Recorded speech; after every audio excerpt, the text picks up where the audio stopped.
Bayangkan sebuah ruangan berisi tumpukan uang senilai 40.000 triliun rupiah. Angka yang sulit dibayangkan, bukan? Itu adalah estimasi kasar kerugian negara akibat korupsi selama beberapa dekade terakhir. Dengan uang sebanyak itu, kita tidak hanya bisa membangun ribuan sekolah, tapi mungkin bisa mengubah seluruh wajah infrastruktur Indonesia menjadi sekelas negara maju dalam semalam. Namun, realitanya berbanding terbalik.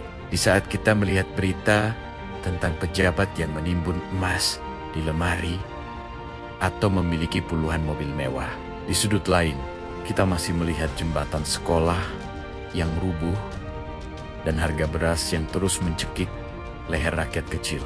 Pertanyaannya bukan lagi siapa yang korupsi, tapi kenapa sistem kita membiarkan ini terus terjadi?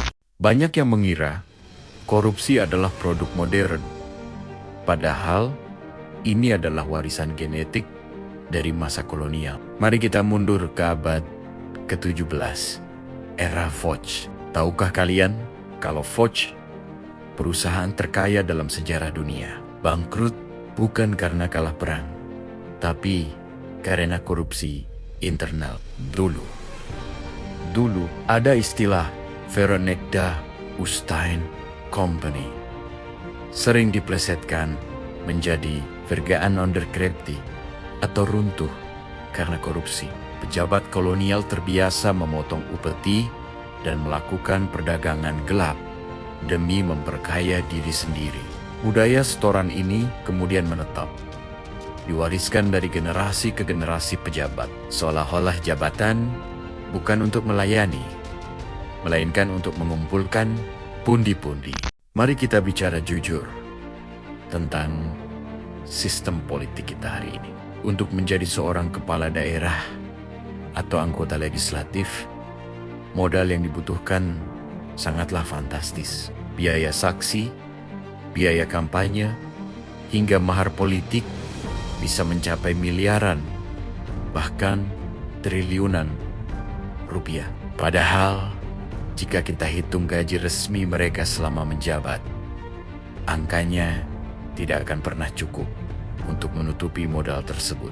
Lalu, bagaimana cara mereka mengembalikan modal? Disinilah korupsi kebijakan dimulai. Jual beli jabatan, pengaturan proyek infrastruktur, hingga permainan izin lahan menjadi cara paling instan. Penyuap biasanya adalah para pemodal yang ingin proyeknya lancar.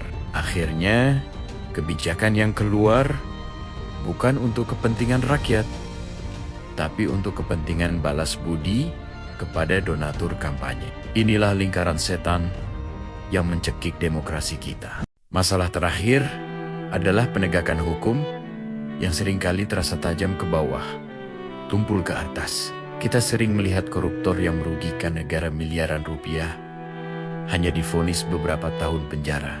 Belum lagi drama fasilitas mewah di dalam lapas atau diskon masa hukuman yang sering didapatkan secara misterius. Selama hukuman bagi koruptor tidak membuat mereka miskin secara radikal, korupsi akan tetap dianggap sebagai risiko bisnis.